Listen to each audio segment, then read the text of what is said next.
Hello and welcome to a new blog of travel with Swagata. ছবি দেখে নিশ্চয়ই বুঝতে পারছেন আজকে আমরা সমুদ্রে পাড়ি দেব। সমুদ্রের সৌন্দর্য কিন্তু সবসময় মানুষকে একটু বেশিই টানে, আর সমুদ্র বলতেই আমাদের সবার আগে যেটার কথা মনে পড়ে সেটা হলো দীঘা। 2024 সালের দোলের সময় অর্থাৎ মার্চ মাসে আমরা গিয়েছিলাম দীঘা। সকালবেলা 6:40 তাম্রলিপ্ত এক্সপ্রেসের এসি চেয়ার কারে ছিল আমাদের যাত্রা। তবে ট্রেনটি অত্যন্ত লেট করে, প্রায় 4 ঘন্টা লেটে ট্রেনে আমরা অ্যাভেল করতে পারি। তাম্রলিপ্ত এবং কান্টারি দুটি ট্রেনই এখন প্রচণ্ড লেট করছে। সে যাই হোক, 4-5 ঘন্টা লেটে আমরা দীঘা পৌঁছই এবং দীঘা পৌঁছানোর পর আমাদের ঠিকানা ছিল সি রিসর্ট হোটেলে। হোটেলটির ব্যাপারে বলার জন্য বলবো একটি শব্দ, সেটা হলো অনবদ্য। 74টি রুম আছে এই হোটেলে এবং দোলের সময় 74টা রুমই ফুল ছিল, যার ফলে সার্ভিসিংয়ে আমরা একটু প্রবলেম পেয়েছি। অর্থাৎ ফোন কলের সঙ্গে সঙ্গে কোনো সার্ভিস পাবো এটা আশাও করা যায় না, যেখানে পুরো হোটেলটা ফুল ছিল।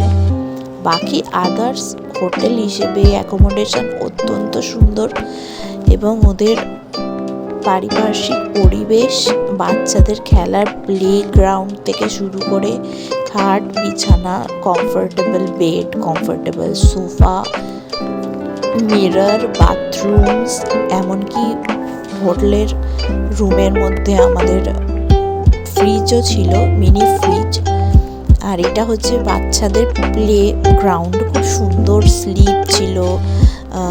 আমার মেয়ে তো খুব এনজয় করেছে। টাট্টু ঘোড়া ছিল, সিস ছিল, তারপর দোলনা ছিল। আর বড়দের জন্য এই ধরনের দোলনা ওখানে গার্ডেনের মধ্যে রাখা আছে, আপনি চাইলে যে কোনো সময় গিয়ে এটার মজা উপভোগ করতে পারেন। আর আমরা দোলের সময় গিয়েছিলাম, অত্যন্ত ভিড় ছিল, কিন্তু এটা একাধিক মানে ওদের গ্রাউন্ডের মধ্যে একাধিক এরকম দোলনা আছে, যাতে আপনার মনে হয় না যে এরকম হবে যে ভিড়ের ফলে আপনি এনজয় করতে পারবেন না। তো যেদিন আমরা গিয়ে পৌঁছই সেদিনকেই বিকেলবেলা আমরা গিয়েছিলাম ঢেউসাগর পার্কে। দীঘার নতুন আকর্ষণ এই ঢেউসাগর পার্কের সৌন্দর্য অ্যাকচুয়ালি সন্ধেবেলায় সব থেকে সুন্দর লাগে। আর এই ঢেউসাগর পার্কে নানা রকম অ্যাক্টিভিটিস করার আছে। তো সব কিছুর মধ্যে আমরা যেটা চেপেছিলাম সেটা হচ্ছে একটা টয় ট্রেনে, যেটা পুরো ঢেউসাগর পার্কটা একবার আমাদের রাউন্ড করে ঘুরিয়েছিল এবং তারপরই ঝড় বৃষ্টি চলে আসার ফলে আমরা হোটেলে ফেরত এসেছিলাম। পরের দিন সকালে আমরা গেছিলাম মোহনা। মোহনার সৌন্দর্য, সানরাইজ মোহনায় দেখতে দারুণ লেগেছিল। আর একটা জিনিস, মোহনার যে বিচটা সেটা আমার অনেকটা পুরীর মতো লেগেছিল। মোহনার বিচে আমরা ব্রেকফাস্ট করেছিলাম, যদিও আমাদের হোটেলে ফ্রি ব্রেকফাস্ট ছিল, বাফেট ব্রেকফাস্ট, তাই খুব বেশি কিছু না খেলেও মোহনাতে আমরা অনেকটা টাইম স্পেন্ড করি। মোহনায় আমার মেয়ে ঘোড়ায় চাপে, আর মোহনাতে গিয়ে আমার এটাই মনে হয়েছিল যে যেন একটা পুরি পুরি ফিলিংস এসেছিলো আমার। আর আমার মেয়ে তো ঘুমোচ্ছিল অত সকালে, আমরা একদম ভোরবেলা গেছিলাম, 6টার আগে, প্রায় 5:30টায় আমরা বেরিয়েছিলাম। আর খুব এনজয় করেছিলাম মোহনাটা। দীঘা গেলে অবশ্যই দীঘা মোহনা ঘুরতে যাবেন, আর নয় সকালে নয় বিকেলে।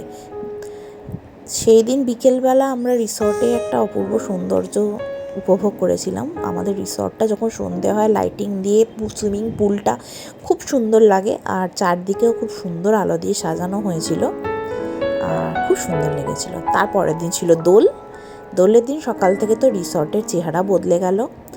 রিসর্টে দোলের সমস্ত অ্যারেঞ্জমেন্ট করে দেওয়া হয়েছিল, ওরা টি শার্ট প্রোভাইড করছিল, প্লাস ওরা সমস্ত আবির, রং সব কিছু প্রোভাইড করছিল। তো যারা যারা রিসর্টে সেই সময় উপস্থিত ছিল কাস্টমাররা, মানে যারা যারা সে রিসর্টে রুম নিয়েছিলেন, সকলেই ওখানে দোল খেলতে ব্যস্ত হয়ে পড়েছিলেন। সবাই মিলে গান, খাওয়া দাওয়া, আনন্দ, খুব মজা হয়েছে দোলের দিনটা রিসর্টের মধ্যে। এবং একে অপরকে আমরা যারা চিনিও না তারা প্রত্যেকের সাথে যেন অনেক দিনের পরিচিত এমন আচরণ করতে শুরু করেছিলাম। এত সুন্দর দোল খেলা হয়েছিল, আমার ছোট বাচ্চা মেয়েটিও খুব এনজয় করেছিল ওই দিনকে।